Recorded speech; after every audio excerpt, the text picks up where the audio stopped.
La chronique bourse, la quotidienne Zone Bourse, Anthony Bondin. Bonjour à toutes et à tous, bienvenue dans ce point de marché Zone Bourse du lundi 4 novembre 2024 qui s'appelle ce matin la semaine la plus importante de l'année avec un point d'interrogation. La 45e semaine de l'année 2024 va permettre de désigner là où le 47e locataire de la Maison Blanche aux États-Unis. C'est évidemment une semaine charnière pour les marchés financiers, d'autant qu'elle hébergera aussi plusieurs décisions de politique monétaire et quelques centaines de résultats d'entreprises. Il y a 4 ans, jour pour jour, j'étais assis au même bureau occupé à lire la presse américaine pour essayer de savoir qui était le 46e président des États-Unis. À l'époque, la vague bleue annoncée n'avait pas du tout eu lieu et les médias commençaient même à imaginer qu'un second mandat de Donald Trump se profilait. Pour ceux qui lisent la chronique au lieu de l'écouter, je vous mets d'ailleurs le lien vers la chronique du 4 novembre 2020. Finalement, il aura fallu attendre le surlendemain du vote, qui avait lieu, je vous le rappelle, le 3 novembre 2020, pour que Joe Biden émerge en vainqueur. Et encore pas en vainqueur officiel, puisque c'est seulement au cours du week-end suivant que la commission électorale avait adoubé le démocrate, dont la victoire avait immédiatement été contestée par son adversaire et sa garde rapprochée, avec les suites que l'on connaît.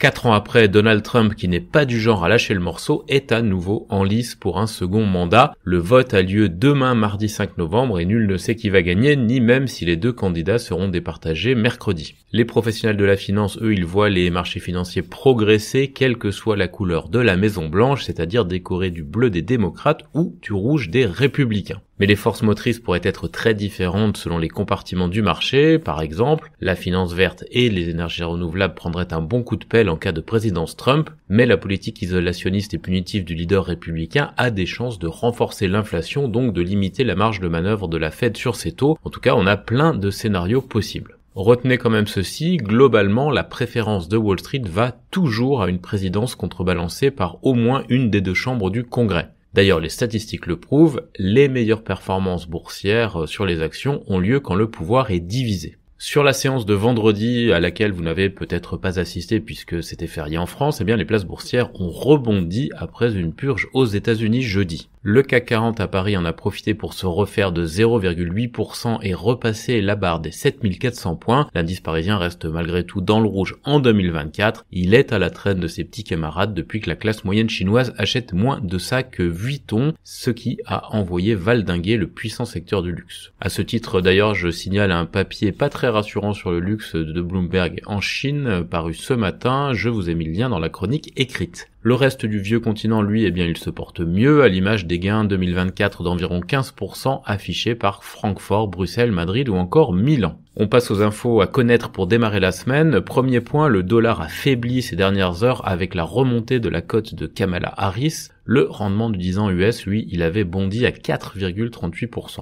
La saison des résultats d'entreprise aux États-Unis est un petit peu moins favorable que la moyenne, après près de 70% des entreprises du S&P 500 qui ont déjà publié leurs chiffres. En Espagne, le Premier ministre et le couple royal ont été conspués et menacés lors d'une visite dans le sud du pays sinistré par des inondations extrêmement meurtrières. Côté OPEP+, on a décalé d'un mois à fin décembre la hausse de production prévue. Les cours de l'or noir ont mollement réagi à la hausse à cette annonce. On a gagné environ $1 sur le Brent. La Chine a appelé la France à pousser l'UE vers un accord dans le contentieux sur les véhicules électriques et par ailleurs, Pékin a légèrement assoupli sa réglementation boursière sur les investissements étrangers pour attirer davantage de capitaux. La Fed doit se réunir le 7 novembre et décidera probablement de réduire ses taux d'1/4 de point, quelle que soit l'issue du scrutin présidentiel. On a aussi la Banque d'Australie et la Banque d'Angleterre qui rendront leur verdict sur leurs taux respectifs cette semaine. Du côté des entreprises, Berkshire Hathaway a publié ses résultats au cours du week-end en révélant une trésorerie pléthorique de 325 milliards de dollars. Pourquoi le véhicule d'investissement de Warren Buffett est-il aussi prudent ? Eh bien, je vous propose de découvrir quelques éléments de réponse dans un papier de mon collègue Tommy Douzièche, dont la passion pour le gourou d'Omaha est légendaire. Et là encore, je vous ai mis le lien dans la chronique écrite. Enfin, la semaine sera encore très chargée en résultats trimestriels d'entreprise, j'en parlais en préambule. On aura notamment Vertex, Palantir, Qualcomm, ARM ou Airbnb aux États-Unis et Novo Nordisk, Unicredit, BMW, Zurich Insurance ou Richemont en Europe.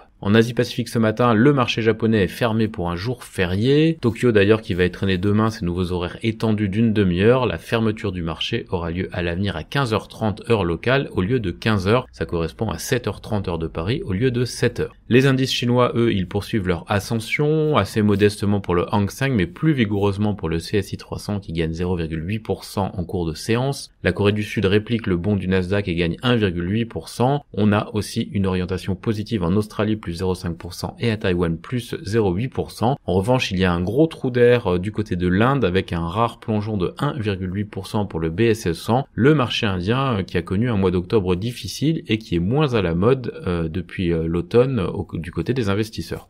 Dans l'actu des sociétés en France d'abord, il y a du rififi chez Schneider. Olivier Blum a été nommé directeur général avec effet immédiat à la place de Peter Herweck à la suite de désaccords avec le conseil d'administration. Le directeur financier va aussi passer la main, mais en avril prochain. Donald Trump imposera à Stellantis des droits de douane de 100% en cas de délocalisation au Mexique, a-t-il prévenu. Bureau Veritas va racheter le groupe APP en Asie-Pacifique. Air France-KLM anticipe la hausse de la fiscalité sur les billets d'avion. La commission des finances a adopté un amendement du NFP sur une nationalisation éventuelle d'Atos. Ose Immuno a obtenu de bons résultats en phase 2 avec son anticorps anti-IL7R pour le traitement de la rectocolite hémorragique. Séché a fait entrer une filiale de CVC au capital de sa filiale Eco à Singapour. La financière Moncey a bouclé la fusion-absorption de la compagnie des tramways de Rouen. Et Gensight émet 2,8 millions d'euros d'APSA au profit d'investisseurs qualifiés. Les principales publications du jour en France, Vika, Selectis, Solution 30 ou encore Delfingen. Ailleurs en Europe, la réduction des coûts de Volkswagen est nécessaire après des décennies de problèmes structurels selon son PDG. Le PDG de Novartis, lui, est très confiant en ce qui concerne l'objectif de chiffre d'affaires sur l'année en cours. Sainsbury a étendu sa politique d'alignement des prix sur ceux d'Aldi à ses magasins de proximité. M&G a acquis une participation de 65% dans l'investisseur immobilier européen Beaumont et le bénéfice de Ryanair au S1 recule de 18%, mais la faiblesse des prix a l'air de s'atténuer. La compagnie a mis en garde contre une réduction potentielle des vols au Royaume-Uni en cas de hausse de la taxe sur le transport aérien dans le pays. Par ailleurs, elle a revu en baisse ses projections de trafic pour 2026 à cause des retards de livraison de Boeing. En Amérique du Nord, Nvidia et The Sherwin-Williams vont chasser Intel et Dow du Dow Jones à partir du 8 novembre. Les ouvriers grévistes de Boeing sont de nouveau appelés à se prononcer lundi sur un projet d'accord social. Berkshire Hathaway est au zénith après de nouvelles sessions d'Apple et de Bank of America. KKR étudie la possibilité d'investir dans Thames Water selon Sky News. ISS a recommandé aux actionnaires de Frontier Communications de s'abstenir de voter sur l'offre publique d'achat de Verizon. Walt Disney a créé une unité commerciale pour coordonner l'utilisation de l'IA et de la réalité augmentée. Blackstone est en pourparlers avancés pour acquérir le propriétaire de centres commerciaux Retail Opportunity selon les infos de Reuters, et New York est débouté dans son recours contre PepsiCo pour la pollution plastique. Sur l'agenda des publications du jour aux États-Unis, on a Vertex, Palantir, Zoetis, Constellation Energy, Marriott, NXP, Illumina, BioNTech ou encore Brookfield Asset Management. Dans le reste du monde, BYD augmente sa production et ses embauches dans le cadre de la croissance de ses ventes au troisième trimestre. Le patron de Nvidia a demandé à SK Hynix d'avancer de 6 mois la fourniture des puces HBM4 et on a comme principale publication du jour Westpac ou Itaú Unibanco au Brésil. Voilà, c'est terminé pour ce point de marché du jour. Je vous souhaite une excellente journée à toutes et à tous.